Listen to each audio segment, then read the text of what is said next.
With every policy that is written, there are always stipulations in there that allows for changes to be made. This is the same with the UK government, where policy updates are essential to ensure that the policies that are written with regards to the economy changes with the moving times. This is also very important with immigration because of the changes to laws that are written in the country and abroad. To ensure that the government moving with the times are in line with the current laws, the policy updates are a necessary factor to be considered. These policy updates are called statements of changes. The UK government is very interested in immigration, hence the reason why the immigration policy are always one of the first ones that are updated. Immigration is seen as the lifeblood of the UK government, hence the reason why they need to ensure that the policies that are being put out there are in line with what is going on in the country. For the year 2025, the UK government have made the statements of changes which have been published. These have been made to a whole host of areas within the policies, and these policies changes affect different areas of immigration into the UK. These statements of changes are about 135 pages long, and it also has an accompaniment to it, which is like an explanation of the policies, which is about 20 pages. I'll put the links to these changes in the description box so you can go there yourself to have a read. These changes are all very important to different areas of immigration. So depending on what kind of immigration status you have, those changes might affect you in one way or the other. Before we get into this video properly, if this is your first time here, thank you and welcome for finding me.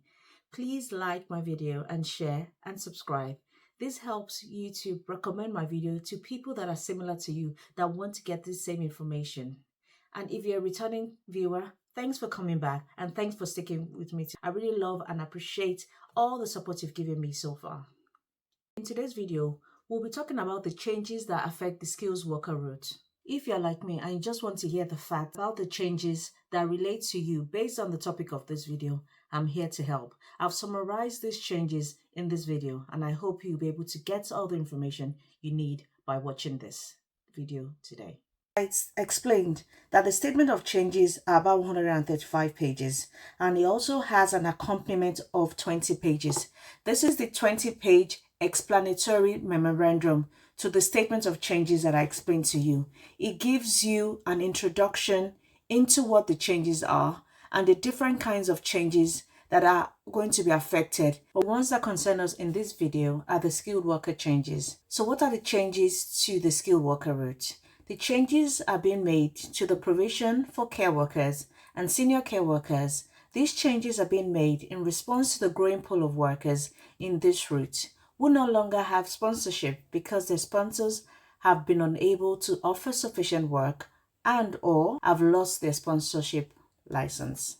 So what this means is that the changes require sponsors to recruit from this pool of workers who are seeking new employment before seeking to sponsor new recruits from immigration routes or overseas. Essentially means is that before the UK government can allow you to bring in new people, these are for people that still currently have the COS license, they will need to go to this pool of workers that are currently based in the UK to recruit them into their roles in the UK. So they are not going to be allowed to bring new people from abroad to the UK without actually proving that you've actually tried to recruit people from this pool of worker. This is how the UK government is trying to help all those that are currently based in the country and no longer provide the required amount of shift. For example, if you were recruited with a CO license for XYZ company, you were unable to go and work for ABC company because you don't have shift. But now the government has now been able to put people into a pool that don't have companies that have licenses anymore or companies that cannot provide you with the right amount of shift. So you are able to switch to these other companies that currently have CO if you are currently in the country. what the UK government is doing is to enforce this requirement. Sponsors must provide confirmation from the relevant regional or sub-regional partnership that they've tried to recruit in this way and confirm that no suitable workers are available from this pool. So it's a lot of contingency that you're going to have to go through to be able to prove to the government that you cannot find anybody in the UK that currently unable to have the amount of shift or unable to work because their current CO organization have lost their license. So you need to have a very, very good case to be able to prove to the government before you can then bring in new people into the country.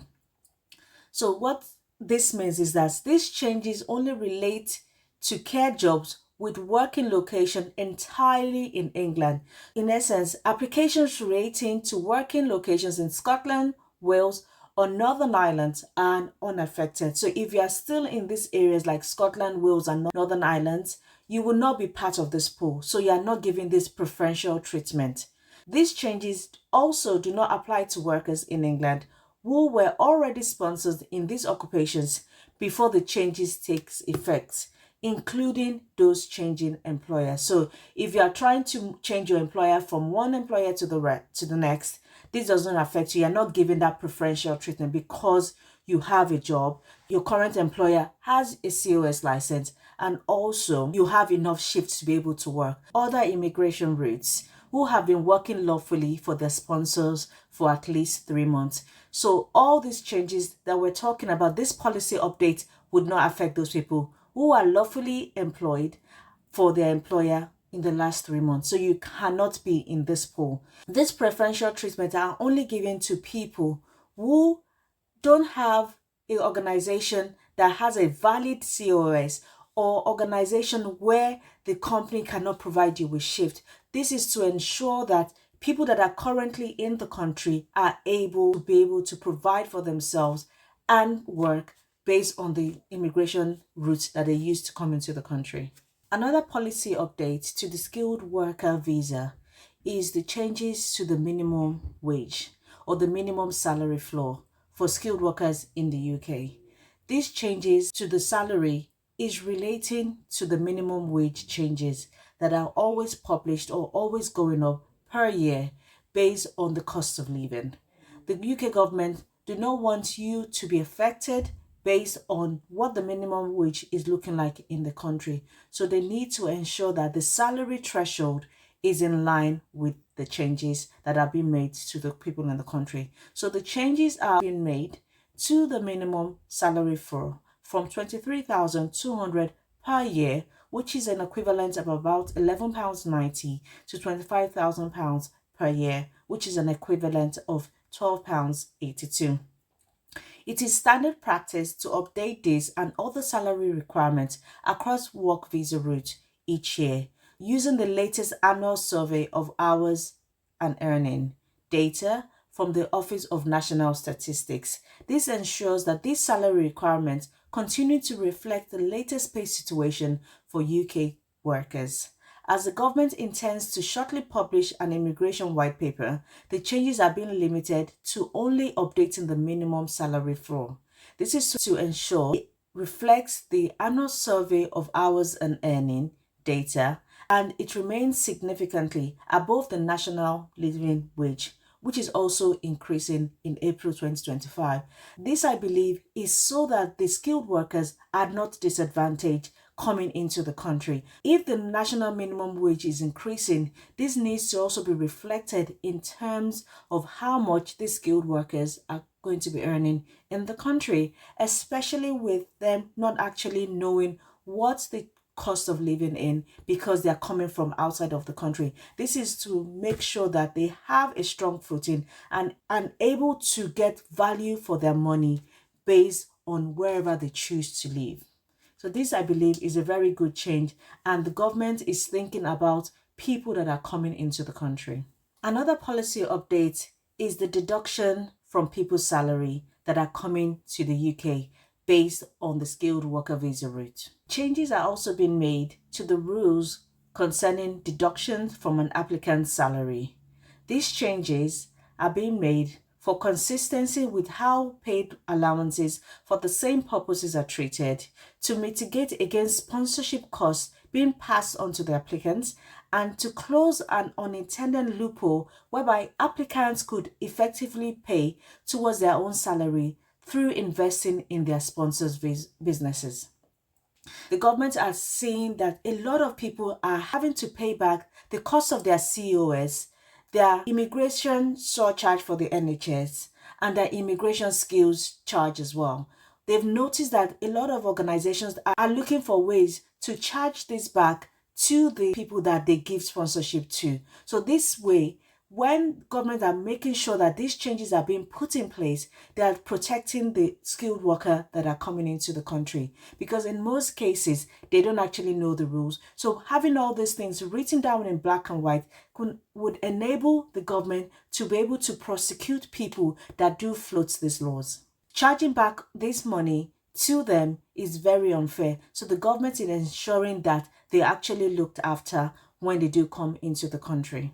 Another change that is being made is the change made to confirm that where an applicant is claiming a new entrant, salary reduction based on training towards a recognized professional qualification, this must be a UK qualification. So they will not charge you for things that have been done back home from where you're coming from. It has to be from a recognized UK establishment, and it must be a UK qualification that you get. The going rates for individual occupations in healthcare and education are also being updated, where they are drawn from the national pay scales so that they continue to reflect the latest pay scales. Updates to going rates for other occupations are also being made only to reflect the new minimum salary floor of £25,000 per year, which is about £12.82. The amount of money that is being paid for roles that when you're coming into the United Kingdom, you are actually being paid fairly. There are some changes that have been done relating to the sponsorship transformation program. Minor changes have been made to the definition of the certificate of sponsorship and to the validity requirements relating to a certificate of sponsorship in the skilled worker and government authorized exchange route. This reflects the new sponsorship IT system under which the COS are valid for 90 days rather than 3 months. If, for example, you have granted your certificate of sponsorship in February, you have 28 days in that month, 29 if you're lucky if it's a leap year. So this 90 days helps you out in terms of saying you have full 90 days. So irregardless of what month you get your certificate of sponsorship, you have 90 days to be able to come into the country. 30 days or 31 days or 28 days, you have the full 90 days. So this is a good advantage or a good new policy change that has been done to help people be able to use the full 90 days for them to be able to come into the country once the certificate of sponsorship has been granted. Another policy update which relates to changes to settlement requirements in various work routes. So corrections are being made to definitions and settlement requirements relating to the T2 Minister of Religion, representative of an overseas business, global talent, innovator, founder, international sportsman. This policy update clarifies that the qualifying period for settlement as the lead applicant in this route must consist of time spent in the UK as a lead applicant, not as a dependent. Dependents may qualify for settlement separately based on time spent in the UK as a dependent. This clarifies the policy position following previous statements of changes which had unintentionally made the drafting unclear. So what this is actually saying in layman's term is that, for example, if you came into the country as a lead applicant, so you are the main person that applied, and you have dependents underneath you. What this means is that when it comes to your settlement, when it comes to you applying for your settlement, you have qualified based on what you've actually entered at. So for example, if you came in as the lead applicant and you were the lead applicant for 2 years, then you then decided to change to be a dependent for another person underneath them.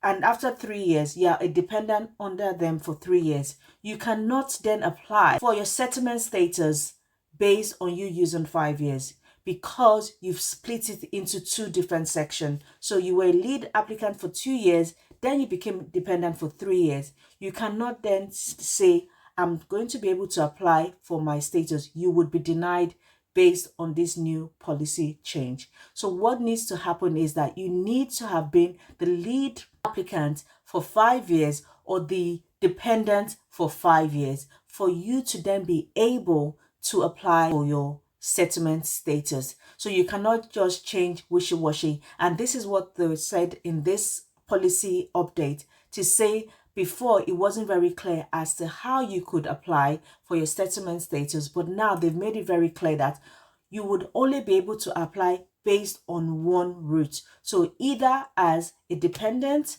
or as the lead person. You can combine both parts to be able to apply. I hope this has been more explanatory in the way I've explained this section to you, so you don't fall short or be caught in the trap of having to apply, then realizing that you've actually been rejected. You need to ensure that you've done it based on this new update, and not, I need to ensure that you've done this so you don't waste money paying for your settlement status, because that money is non-refundable. They would reject your application. So I don't want you wasting your money. So which of these changes are you most excited about with the new policy updates regarding the skilled worker route? Is there any one of them you don't agree with? Please let me know in the comment section. Thank you for watching, and thanks for sticking to the end of this video. Please don't forget to like, share and subscribe to my next video, where I bring you more information regarding things that would affect you based on employment, NHS and other videos relating to employment in the UK. Take care. Bye.